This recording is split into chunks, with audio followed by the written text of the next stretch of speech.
What is going on, guys? Welcome to your 23rd Java game development tutorial, and in this tutorial we're going to be talking about sprites. And I'm not talking about the soda pop, I'm talking about a moving animation.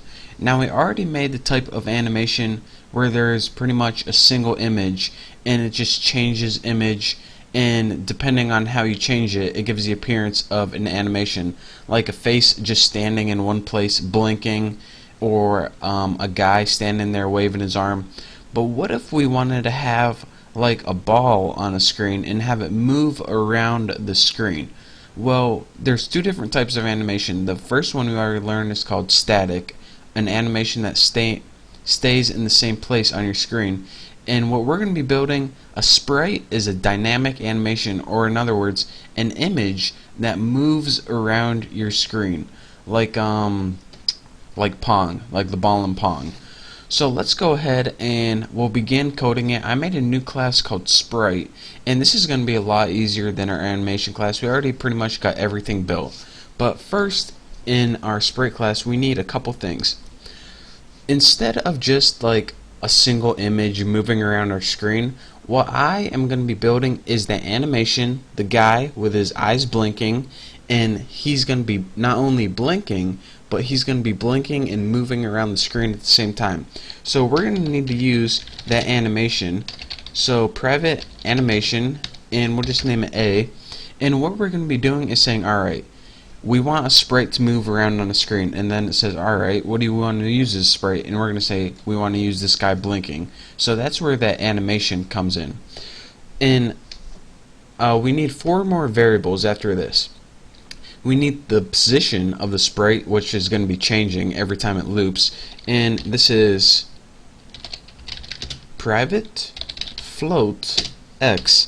And you don't want ints, because when you're working with pixels, you don't want it to, sometimes you don't want it to move an entire pixel every time.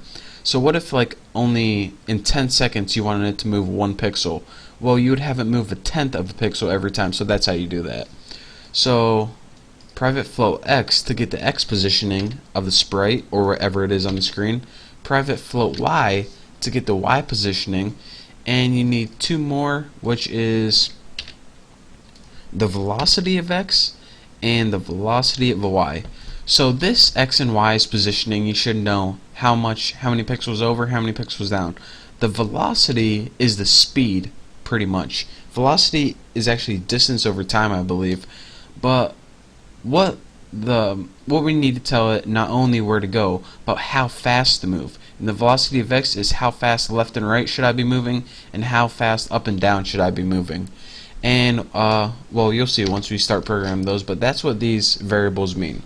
So the first thing that we need is a constructor. So let's just go ahead and type constructor right there. Did I spell it wrong?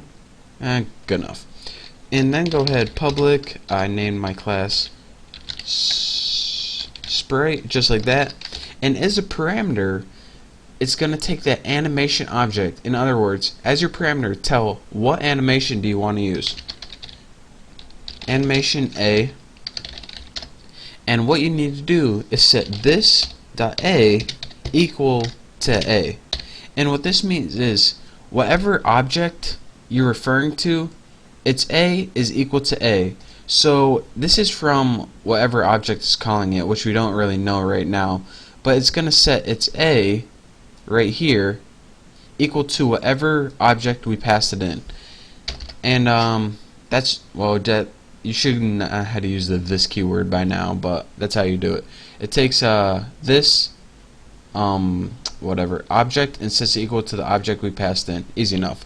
So let's go ahead, and after this, what we want to do is we need every time this method gets called update, it's going to move the position of the sprite, because that's what sprites are all about. It's not just a single object, or excuse me, a single image that chills in your one place on your screen the whole time. It's an image that moves around your screen. So in order for your image to move around, you need to change the positioning of it. So in order to do that, let's go ahead and put change position, and make sure you spell that like that. And we'll name this public void update, and it's going to change its position based on the time that has passed. And remember, we already calculated this in another class. So long time passed. And how can we calculate the position based on time passed? Well, first let's do the x positioning.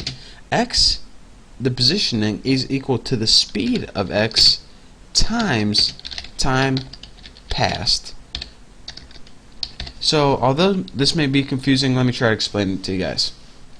Now remember, velocity is pretty much, I know it's a little bit different, but it's pretty much the same thing as speed. So say you wanted your animation to move an inch a second.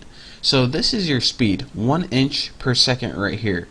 And if the time that passed, we passed it in 1 second, then it says, alright, add 1 inch to x.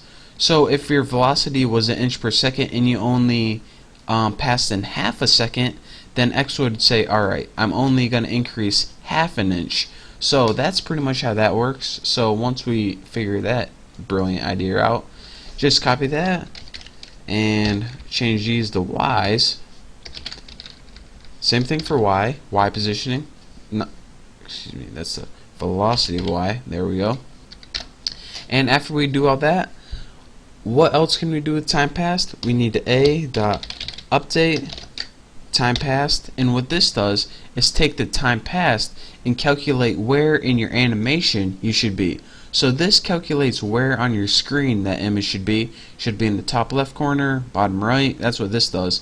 In your animation update, when you call this method, remember we built a method in your animation class that says, alright, according to the time, should my guys' eyes be open? Should they be closed? Should I restart my animation? Where in my animation is that? So that's all you get for this tutorial. In the next tutorial, we're going to be building really simple stuff, a bunch of get methods to get the position, set the velocity, stuff like that. But just don't skip over it because it's kind of important. But we are well on our way to animating sprites. So thank you guys for watching. Don't forget to subscribe, and I'll see you next tutorial.